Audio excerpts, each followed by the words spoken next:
with his mama didn't stay. So he's already like, I don't give a damn about you. You feel what I'm saying? Like, always keep in mind that that child has a future in front of them and how bright you want it to be. Your investment is the time you spend. Always keep that in mind. I mean, I've been pushing that lately, and it's very important. So, if you can fix the child, you can fix the next generation. You do what you can and go from there. Don't take it personal. Like a lot of women were saying, don't mess with Fulio. That joke is a killer. I'm like, I'm never gonna be in a position to where I'm gonna be afraid of a black child half my age. I don't care. I've been to Old Block in Chicago and everywhere else. I don't have it. And I always look at it as if I did 4.5 years in the Marines and volunteered to put my life on the line, to give my life for absolutely nothing, because if I'm not even receiving the same treatment, why would I not put my life on the line dealing with this man? So that's how I look at it. That's how I see it, and that's how I go at it. Everything that's owned by UNIAACL is owned by me. Meaning like, don't no white, Jew, nobody owns nothing. 15 albums, I don't know how many movies I done been, cartoons and all that. I did it myself. And I stayed in the same neighborhood. I ain't left Sherwood yet. The only thing I did was when I went to the Marines and came back, I bought the house directly behind my parents on the next street, and that's where I stayed. I didn't move away because I see that there's a commitment that has to be made. Somebody's got to do it. Somebody's got to say something. Somebody has got to be the image of what there was to be. My father, Lawton Edward Davis Sr., named, my brother, Junior, my dad was so in tune with the neighborhood of Sherwood. Most of the ones that grew into drug dealers and everything else, my daddy beat them just like us. If you came to Doncaster and played basketball, he said, you eat here, you can get beat here. So my daddy did not play, period. And that's one of the reasons why I am what I am today. And so is my brother and my young daughter in the back, who is the 6th generation military. Every generation of my family has been in the military, did 2 to 4 years, dating back before the North and the South. I volunteered during Desert Storm, Desert Shield. My daughter's in now. My dad was in Vietnam. My granddad in World War II.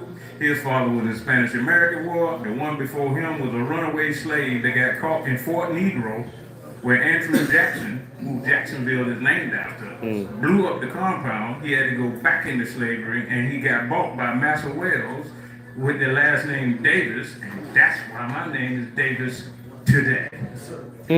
So, the only reason, but like I said, the reason why I am what I am today is because my parents never split. They met each other in the 8th grade on the east side of Jacksonville. They're 12 years old, and they stayed together till me and Lawton buried my parents, both of them. So, a strong black family is the ultimate weapon to whatever you're dealing with. You see what I'm saying? I didn't allow people to get in my ear and say, you're going to damage your own career, man. You got to break under this and that. Messing around with Mikhail. You need to leave that nigga alone. I'm like, bro, you asking me to desert my post for them? Man, you don't see the same thing. Listen, and when I look at Kanye West and all of those, listen, I met all these people. I got pictures with Mike Tyson, Master P, all of them. All of them know Lil Nat. They respect me because I stood on my own. I never sold out. I never took the low road or I didn't say, I'll do this or that, whatever like that. If you do this for me. I felt like myself and it had to be done. So there it is. You know what I'm saying? So that's where I'm at. say I'm being the example. I try to get younger rappers and young people to get involved with it and things like that. You know what I'm saying? It bothered me about Fulio, because he was a talented brother. And due to the fact that he was childlike, even as an adult, he on the swing, so like, yeah, we in the off neighborhood, we did it, we did the video, beatbox, we did it, you know what I'm saying? Like I said, he was just a child. It was, the gangsters I knew was mean. The gangsters I knew was, if they wanted to kill you, they wasn't smiling. Why we got these smiling gangsters? You feel what I'm saying? I mean, really. We got smiling gangsters. Man, I shot you, man. You got to say, oh, I'm going to get you the next time. This is what's going on Clubhouse right now. They're talking to each other. You know I'm going to try to kill you tomorrow. Damn. Wow. And like I said, they're not mad with each other. They're doing this for clout.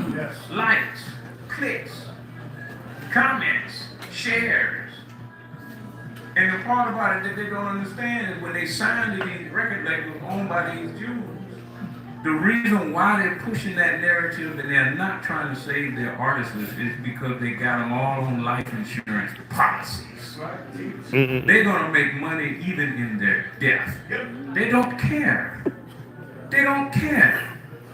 If my artist's life was in danger and I wanted him to be my artist, why would I want him to put his life in danger? But they've turned our children into monsters for their own community, laughing about it because they feel like it's a game. That's why they keep doing it. They think it's a game. But just like Queso and some of the other ones that are getting life sentences and stuff, and he complaining about the treatment he getting down there on Bay Street. And I'm like, bro, it's jail. I got a cousin that's been incarcerated since the 1980s. My parents have always visited Avery College. And now, after they passed, I'm going to visit him. He's still in there. And this is the point I keep trying to drive home. If you're a rapper and you want to do something, I've owned my own studio, my own record label since 1997. I've been in Sherwood in that same building since 1997. I've never signed with nobody. I never let nobody control nothing. If you try to control something at Cadillac Records, you are out of there. Because your vision is not my vision. At the end of the day, it's about what you leave behind. Every album I've put out, I have to put something positive on it. I can't do a whole Negro album. I can't just feed you negative. I gotta give you something more than that. So I feel the responsibility as it is for a rapper. That's why I'm here today. And yes, I already got the word that you messing around with McHale again, you know. But I don't care. I see the bigger picture. Do you want our own children sticking us up at the ATM or not? Invest in them. Speak to them. Do more than just pray for them. Because faith without works is dead. You've got to apply yourself. What are we going to do? What are we going to do? This is what I'm going to ask every individual in this building to do. Every child you come across, whether it be yours or not, if you see them going left, say, hey, all right now, you know, that's 5-10. What you doing now? I mean, would you want somebody to treat your mother that?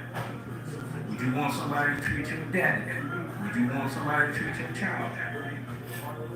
Let them understand the difference of personal responsibilities. What do you want for your family? If you want good for your family, treat somebody else that way. See, we got to work on this. Because a lot of times, I'll be honest with you, sometimes you get the most stab wounds from family members. And you be wondering, what the hell? What's wrong with you? Their mentality of the years of no type of mental changing or whatever like that, or law, whatever like that. We having problems with our own family. And our people on the outside will accept your message. They accept you well in church. When they get to the house, you be like, where you been? Because I ain't going in the world to learn this and that. Mm-hmm. So, invest in our children. Never bash a young black woman about, because she, at the end of the day, she's trying to raise them. They're either going to be a burden on you, and while you buying them popcorn and say, you know, I know you this and that. I got tenants that I've actually paid for their daughters and kids cap and gowns and stuff because their own fathers wouldn't buy them right. I'm like, you gotta be kidding. I'm just saying. So when I get my dough, I still invest it where I'm supposed to. And that's it. I ain't gonna talk no more. This is probably, you know, Brother Worthy and so many other ones got things to say. Listen, thank you for coming.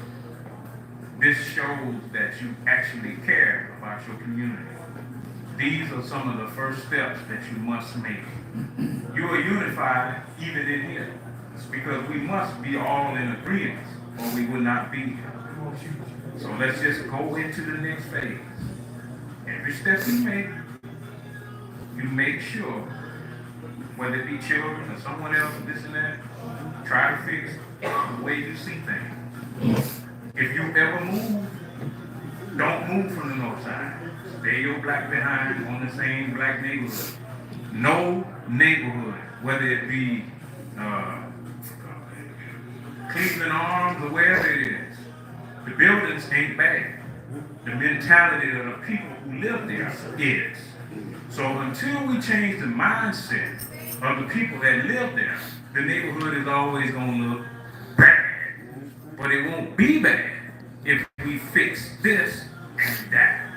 Don't move, don't sell out, don't just say, you know what, the white folk offered me. And I'm going to say this and leave this alone, I'm also in real estate.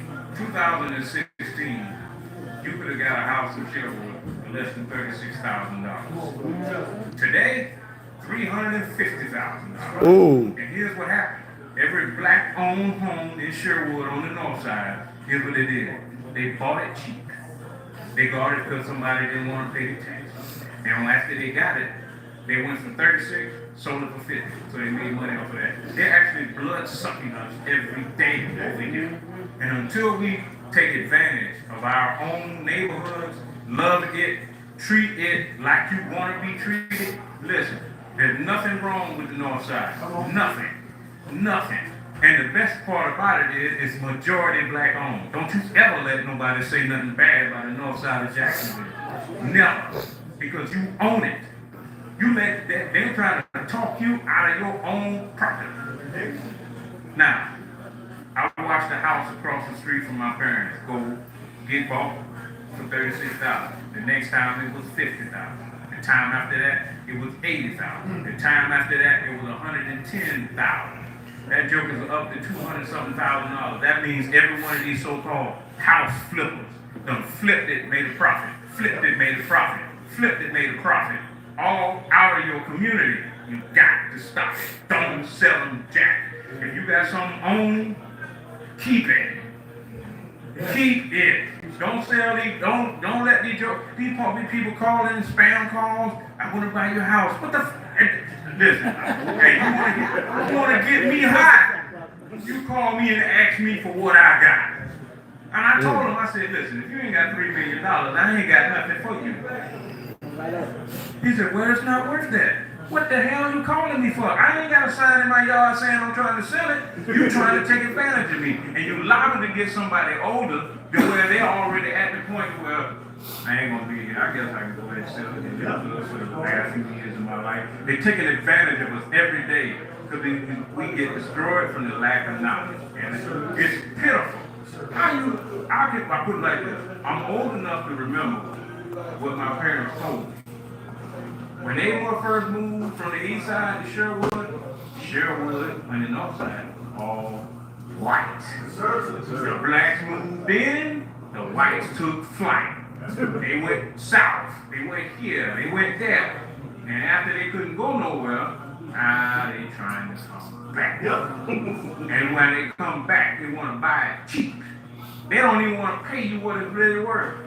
Now, I don't want them to raise the worth of it. You know why? Because that means you're going to raise my taxes. Just shut up, and I'll just pay these taxes. And this is exactly what it's worth. You know what your house worth more than that? Now, I hate a house appraisal. Don't appraise me. Listen, the house I got that's made out of brick and block is worth more than that crap you already building down the street on Dunn Avenue. I don't know whether y'all saw it, but I did a video called in the housing market saying that it was made like crap. And I said, where's the brick? Where's the block? That video got hundreds of millions of views. So they understood everything I was saying.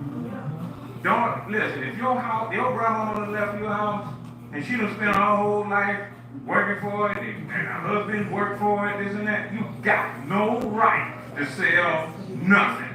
Don't you ever do that. Never do that. Ever. And why would you give away the gains that your past parents and grandparents made because you want to stay next to them? Damn.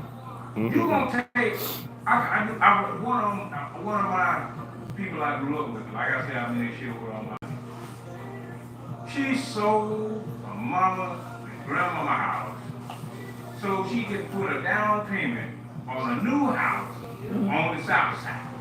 I said, black woman, have you lost your mind? She said, why you say that? I deserve a new house. I deserve a new house. I said, you know what?